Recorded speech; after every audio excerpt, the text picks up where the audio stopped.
Okay, so um, are you ready to dive into a really dark chapter of history? Yeah, let's do it. This time you've given us an academic article on the Yorkshire Ripper case. Right. And it's a lot more than just the facts. Yeah. We're going to be talking about, the society at the time, the police investigation, how it still makes us think today. It's amazing how this case, I mean, as awful as it was, it gives us this lens to Yeah. look at bigger problems, especially violence against women and the danger for people who are marginalized, like sex workers. And the article doesn't hold back on how awful the crimes were. Hmm. 13 women murdered in northern England between 1975 and 1980. Right. The women of them sex workers. Mm. And the brutality is really scary. And that's so important. The article makes it clear the brutality wasn't just about killing, it was about power and control and this deep hatred. Yeah. The killer, Peter Sutcliffe, said all his victims were prostitutes. He even said he was on a mission from God. Oh, wow. But the article picks up on a big problem with that claim. Because not all of them were sex workers. You got it. Right there. That shows a hole in the story Sutcliffe was trying to build. Okay. The article looks at the psychology behind these kinds of excuses and how killers who target marginalized groups use this messed up moral reasoning to make what they did seem okay. So it becomes less about hating sex work and more about hating women in general. Yeah, exactly. Yeah. And that misogyny, sadly, it was everywhere in this case, even in the police investigation. The article really shows how flawed the investigation was. Yeah. What was the biggest mistake in your opinion? It's hard to pick just one, but the Wearside Jack hoax tapes and letters, that's a huge turning point. Right. You had someone pretending to be the Ripper taunting the police, and it completely took over the media and public attention. So while everyone, even the police, was chasing this fake Peter, the real killer was still out there. And getting more confident, the article argues that this focus on the hoax really hurt the investigation. Yeah. The police got fixated on a certain profile, a certain voice, and they missed really important clues that didn't fit their ideas. It's crazy that Sutcliffe was interviewed by the police so many times before they caught him. Yeah. Were there any times where he was almost caught? 9 times, believe it or not. Wow. In one instance that the article goes into a lot, they even asked him about his car being seen in red light districts, but he always had a reason, and tragically, they believed him every time. It's like they weren't really listening, blinded by their own biases. That's a key point. The article says the investigation wasn't just hurt by incompetence, it was hurt by misogyny within the police force itself. Yeah. They just didn't care as much about these women's lives, especially the sex workers. You said earlier this case is a lens to look at bigger societal issues. Can you explain that more? Sure. One of the most disturbing things the article talks about is how the police and even the media treated the victims. Right. There was this disrespect for their lives, a tendency to blame them for their own murders because of their jobs or their situations. Which goes right back to those societal biases we were talking about. Exactly. For example, the article talks about the murder of Wilma McCann. Okay. One of Sutcliffe's first victims and a sex worker, Sutcliffe, said he used her work against her. He called it this chilling preamble to make her feel safe so he could get close to her. It's just awful how he used the prejudices against her as a weapon. Did the article talk about other specific cases that show these societal problems? Yeah, it does. It talks about Emily Jackson in detail, another sex worker who was brutally murdered. Sutcliffe stabbed her so many times with a screwdriver, and later he told police he mutilated her body as like this sexual revenge. Yeah. It's really chilling how much he dehumanized her. It's just heartbreaking thinking about these women just objects to him. The article also mentions Irene Richardson. What was important about her case? Irene Richardson's murder was a turning point in Sutcliffe's pattern. See, instead of a red light district, he took her to Roundhay Park. And the really scary part is that it was almost the exact same spot where he'd attacked another victim, Marcella Claxton, just 9 months before. So he was getting bolder, not limiting himself to those areas known for sex work anymore. Exactly. The article says this shift, going from women he thought were sex workers in familiar places to attacking women in more public spaces, that really scared the public. It played into that whole Ripper story already in everyone's heads, this idea of a monster hiding in plain sight who could attack anyone, anywhere. Which brings us back to the hoax problem. Yeah. If the police hadn't been so focused on that fake profile, maybe they would have noticed these changes in Sutcliffe's behavior and caught him sooner. You're right. The article makes a strong case that the hoax and how it took over everyone's imagination, it was a dangerous distraction. Yeah. It let the real nature of Sutcliffe's crimes, his increasing violence against women in general, It let that get hidden by this made-up story. It's terrifying how close he came to being caught several times. Hmm. The article talked about a near miss with a 16-year-old girl, Teresa Sykes, right? Right, Teresa Sykes. It was bonfire night in 1980. Sutcliffe attacked her, but her boyfriend heard her screaming and chased him off. Even Sutcliffe said that was the closest he ever got to getting caught in the act. Just a few seconds different, and the whole case could have changed. Absolutely. The article uses that example to show how random violence can be. We tend to think of serial killers as masterminds, but this case shows it's often much more chaotic. It's a scary reminder that opportunity and just being in the wrong place at the wrong time can be just as important as planning.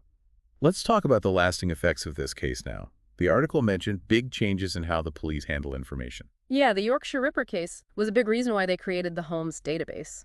Basically, this system let different police departments share information better. So something positive came out of this awful case, at least. Yeah, you could say that's a good thing that came out of it, but the article says we can't just think that changing the rules is enough. Right. There needs to be a much bigger change in our culture, a change in how we think about women, about sex work, and about violence itself. And that's where that expert analysis you talked about comes in, right? What kind of bigger theories does the article use to help us understand cases like this? Well, it connects the case to some interesting sociological theories about modern life inequality and being marginalized. Okay, those sound kind of complicated. Can you explain them a bit? Sure. For example, there's this idea that the way modern society is set up, with its focus on being alone and not knowing your neighbors, especially in cities, that can create a situation where someone like Sutcliffe can operate without anyone noticing. It's like the city becomes this hunting ground where everyone's isolated. Exactly. But the article goes deeper, saying we can't just look at these theories on their own. We have to think about gender, too. We can't understand serial killers, especially those who target women, unless we understand the bigger picture of men's violence and misogyny. That makes sense. Yeah. So it's not just about what one man did, it's about a system that allows it to happen. Exactly. The article talks about feminist analyses of the case that see it as part of this larger pattern of control and fear that women experience. Right. These analyses say that violence against women isn't just about individual acts. It's built into the system and deeply rooted in our culture. And of course, sex work is a big part of this case. Does the article pick a side in that debate? Well, it's not that simple. It's more about understanding it better. Right. The article knows how dangerous sex work can be, but it wants us to really get the complexities. Okay. It doesn't just say one thing is right. It looks at different views, like the abolitionist side that says all prostitution is wrong because it's taking advantage of people. And then there are the people who want to protect the rights and safety of sex workers. Yeah. And the article points out that when you make sex work illegal, it often makes things even more dangerous for these people. Yeah. They're less likely to go to the police if something bad happens, and people don't think they deserve justice as much. That's so sad how that keeps happening. It really is. Yeah. The article even mentions this awful quote from a police officer during the investigation. What did he say? He said that the Ripper was now killing innocent women. Oh, gosh. Like the sex workers he killed before didn't count. That's really disturbing. Eh. It shows how much bias they were dealing with. And that bias, it's still around today, even if people don't say it out loud as much. The article says that to really make progress, we have to fundamentally change how we see and value the lives of all women, no matter their job or their situation. So what can we learn from all of this? What are some key takeaways from this deep dive, especially for our listeners who are trying to understand this case and why it still matters today? Well, first we have to remember, the Yorkshire Ripper case wasn't just some weird one-off thing. It showed us some really deep problems in the system, especially in criminal justice, that still affect how violence against women is handled today. So those mistakes of the past are still haunting us in a way. Yeah, Yeah. exactly.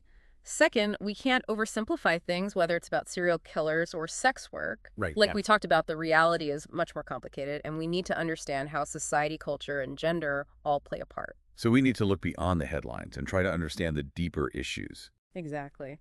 And lastly, this case reminds us that we have to face our own biases and think about how we see and value women, especially those from marginalized groups. It's a call to action then, not just to remember the victims, but to actually learn from what happened and try to prevent these tragedies from happening again. Yes.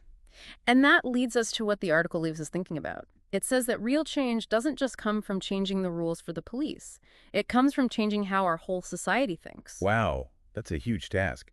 It makes you wonder how far we've actually come since the Yorkshire Ripper case in dealing with the root causes of violence against women. Right.